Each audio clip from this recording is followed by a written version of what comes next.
Seja bem-vindo ao canal da sua evolução. Conecte-se com esta mensagem e viva uma verdadeira transformação na sua vida.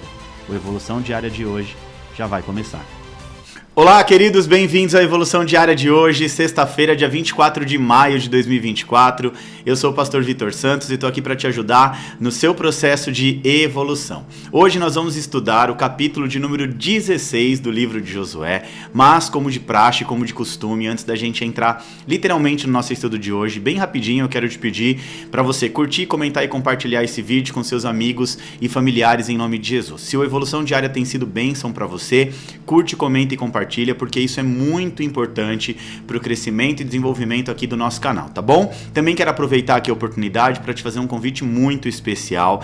Nesse domingo na Evo vamos ter os nossos cultos de celebração às 10 e às 18 horas. E também vamos comemorar o aniversário da pastora Vanessa. Vai ser uma bênção, você não pode ficar de fora. Vai ser um dia lindo na presença de Jesus e ainda mais especial porque nós vamos comemorar o aniversário da nossa pastora. Então não fique de fora. Esteja conosco domingo às 10 ou às 18 horas, ou às 10 e às 18 horas. Tem muita gente que fica o dia inteiro na igreja, principalmente os jovens, chegam pela manhã, assistem o culto da manhã, né? E depois fica pro almoço, pro esquenta jovens e pro culto da noite, tá bom? Nós vivemos essa cultura de comunidade, de passarmos o dia inteiro na igreja, e é uma bênção, e Deus tem feito grandes coisas em nosso meio, tá? Então fiz aqui um convite especial para você estar conosco nesse domingo na Evo, às 10 e às 18 horas, tá bom, gente? Dado aqui os avisos, os recados, vamos para o nosso estudo de hoje. Josué capítulo 16, é bem curtinho, só tem 10 versículos, tá bom? E o texto começa dizendo assim, eu vou ler para você na versão NVI. As terras distribuídas aos descendentes de José iam desde Jordão, perto de Jericó, a leste das águas de Jericó, e daí subiam perto do deserto até a serra que vai de Jericó a Betel. De Betel, que é Luz, iam para os territórios dos Arquitas em Atarote, desciam para o oeste até o território dos Jafletitas, chegando à região de Bet-Horon Baixa, e prosseguiam até Gezer, terminando no mar. Assim os descendentes de Manassés e Efraim, os filhos de José, receberam a sua herança. Este era o território de Efraim, clã por clã. A fronteira da sua herança ia de Atarote e Adar, a leste, até Bet-Horon Alta, e prosseguia até o mar de Micmeta, ao norte, fazia uma curva para o leste até Taanat-Siló, e passando por ela ia até Janoá, a leste. Depois descia de Janoá até Atarote e Naarate, encostava em Jericó e terminava no Jordão. De Itápua, a fronteira seguia rumo ao oeste até o ribeiro de Caná e terminava no mar. Essa foi a herança das tribos dos Efraimitas, da tribo de Efraim, clã por clã, que incluía todas as cidades com seus povoados separadas para os Efraimitas, na herança dos Massacitas.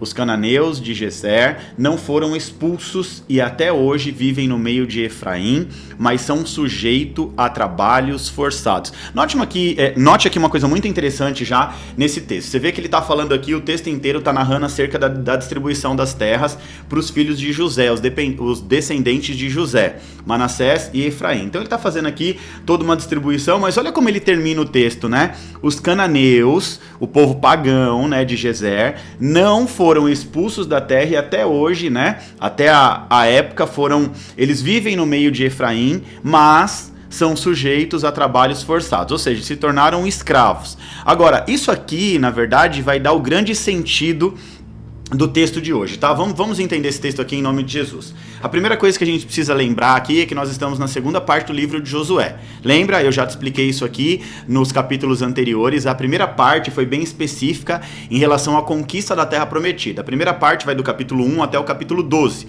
Na verdade, do 1 ao 11, e no 11 ali, né, para-se tudo para fazer uma contagem, para falar acerca de tudo que foi conquistado, né? E aí depois continua no capítulo 13, uma espécie de inventário ali, o capítulo 12, né? Aí no capítulo 13, na segunda parte do estudo do livro de Josué, vai falar sobre a divisão das terras. E isso vai acontecer até o capítulo de número 21, tá? Então aqui no capítulo 16 em específico, descreve literalmente a porção, perdão, gente, dada à tribo de Efraim, que Efraim, como você já sabe, o próprio texto diz, é um dos filhos de José. E esse capítulo, tá, ele pode ser dividido em algumas seções específicas. Para você entender, para facilitar, eu vou dividir aqui, tá, como se fosse grupinhos dentro desse capítulo, tá, de 10 versículos. Então, a primeira parte aqui a gente vai observar que é a limitação, ou melhor dizendo, os limites do território de Efraim, um dos filhos de José, que vai do versículo 1 ao versículo 4.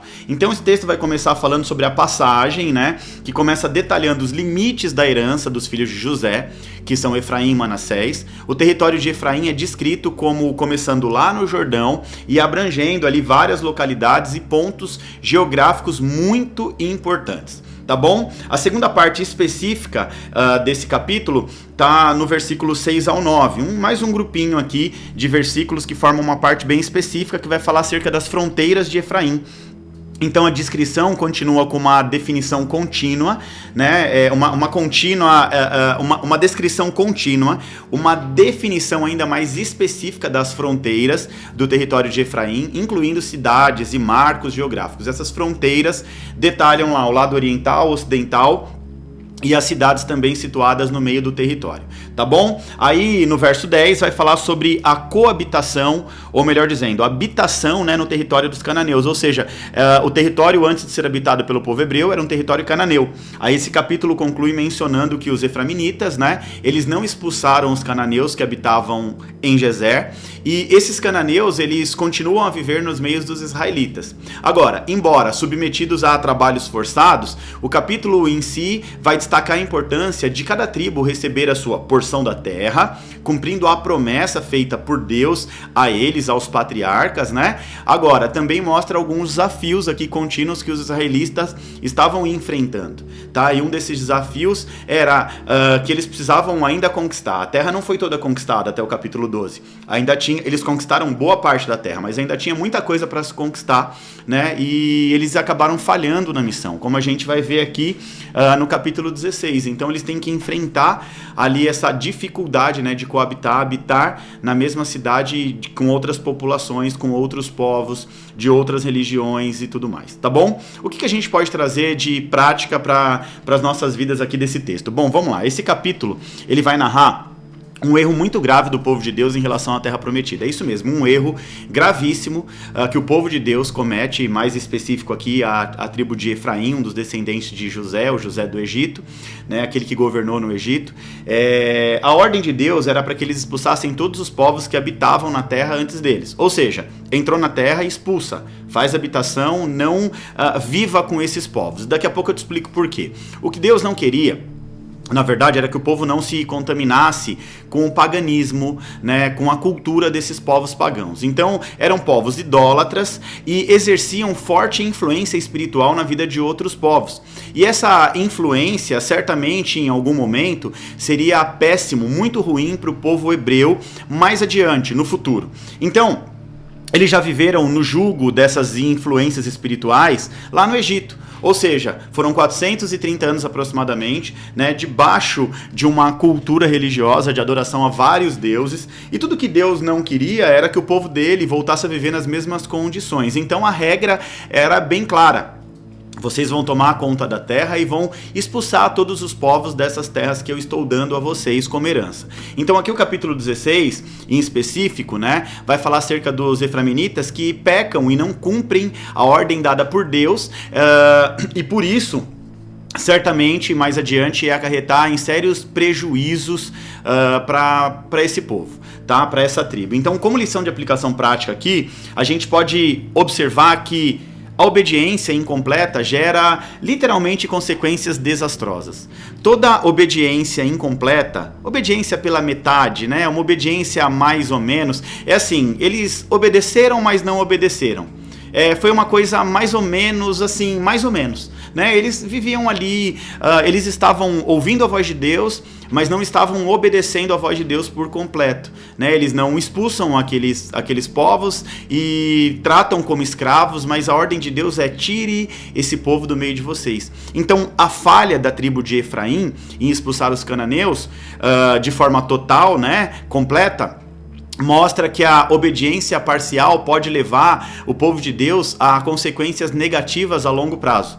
e é o que a Bíblia vai nos relatar mais adiante, né? A influência pagã desses povos, né, acabou destruindo o povo de Deus. Então Deus havia ordenado aos israelitas que expulsassem totalmente os habitantes de Canaã. Essa ordem não era apenas uma questão de conquista territorial, era principalmente a questão da preservação espiritual. Os cananeus, eles praticavam diversas formas de idolatria, imoralidade sexual, vários tipos de imoralidade que podiam, né, corromper o povo de Israel e desviá-los da adoração ao Deus verdadeiro. Agora, quais são as consequências, né, de uma obediência incompleta? Olha só, eu quero citar aqui para vocês 3 coisas importantes que quando nós desobedecemos a voz de Deus, a palavra de Deus, ou obedecemos de maneira incompleta, né, surgem consequências nas nossas vidas. E através desse texto eu consigo enxergar a primeira consequência de uma obediência incompleta é a influência negativa. A presença contínua dos cananeus entre os israelitas significava uma exposição constante. Uma exposição constante a quê, Pastor Vitor? As práticas religiosas e culturas pagãs que aquele povo exercia. Essa convivência poderia, não só poderia, como eventualmente levou, né, o povo israelita a adotar as mesmas práticas.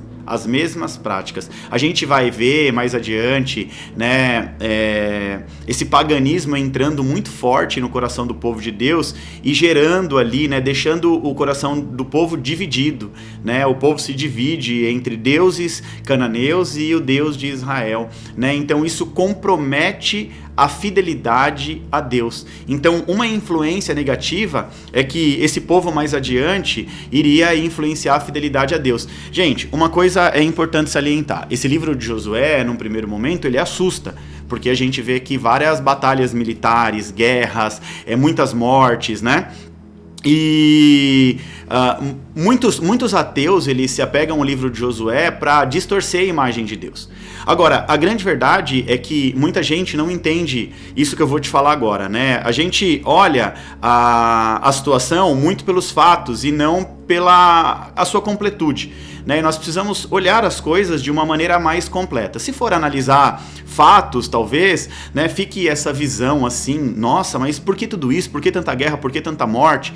Né? Agora, quando a gente avalia a situação por completo, não expulsar os cananeus era mais ou menos o seguinte, ó, você está deixando no meio de vocês laranjas podres, e essas laranjas podres, elas vão fazer com que vocês que são laranjas limpas, puras, sadias, vocês apodreçam também.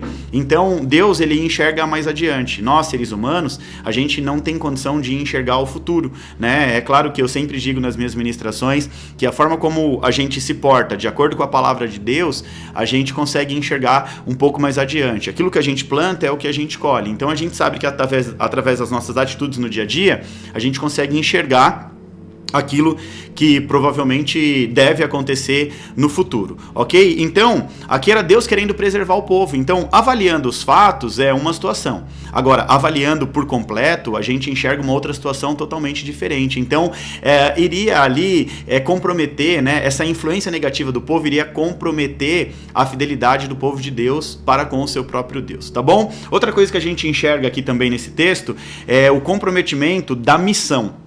A missão, o comprometimento da missão, ou seja, a missão de Israel incluía ser um povo santo, separado para Deus, um testemunho às outras nações, um povo que carrega a glória de Deus sobre a sua vida, nação santa, geração eleita, sacerdócio real, povo separado para o cumprimento de uma promessa, de uma missão, de um propósito. Agora, essa obediência parcial comprometeu a missão, dificultando a capacidade de Israel em ser luz para outras nações, porque a luz acabou se contaminando. Literalmente, de que serve o sal, se não para trazer sabor aos alimentos, né?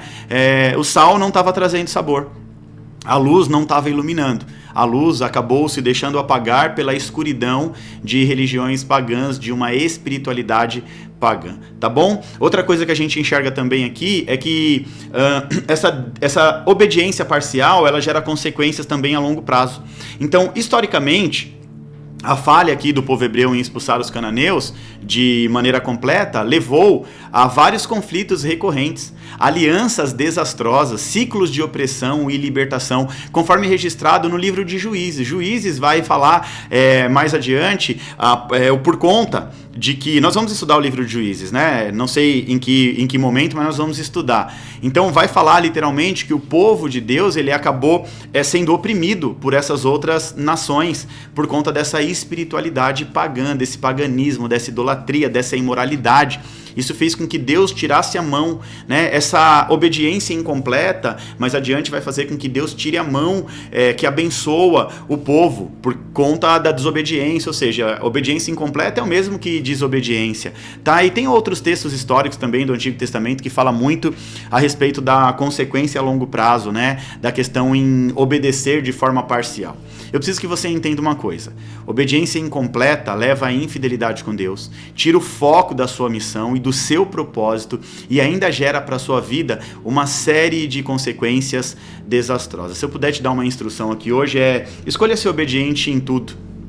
Obediência parcial gera consequências desastrosas. Portanto, escolha ser obediente à voz de Deus, mova-se pela palavra de Deus, viva debaixo da palavra de Deus, construa a sua vida pela palavra de Deus. A palavra de Deus é o nosso guia, o nosso GPS, é o nosso mapa que nos leva ao que Jesus diz em João 10:10. Eu vim para que vocês tenham uma vida e vida em abundância. Portanto, escolha ser obediente. Amém? Glória a Deus! Mais um capítulo do livro de Josué concluído com sucesso. Agora chegou a hora da gente agitar as redes sociais. Eu quero pedir mais uma vez, pedi no começo e vou pedir agora no final para você curtir, comentar e compartilhar esse vídeo com seus amigos e familiares, em nome de Jesus. Tá? Tira um print bem bonito dessa tela, posta na sua rede social, me marca para eu repostar, assim a gente vai fazer um barulhão nas redes sociais. E não se esqueça de domingo na EVA, os nossos cultos de celebração às 10 e às 18 horas, né? E um culto ainda mais especial, porque além de celebrarmos, nós vamos também celebrar o aniversário da pastora Vanessa. Então, além da gente celebrar a Jesus, buscar a Jesus, a nossa espiritualidade vibrante, nós vamos também celebrar, comemorar o aniversário da nossa pastora, tá bom? Então, em nome de Jesus, eu te espero na EVA, domingo às 10 e às 18 horas, tá bom? Que Deus te abençoe em nome de Jesus. Mais uma vez, te espero na EVA no domingo e segunda-feira aqui no Evolução Diária. Que Deus te abençoe.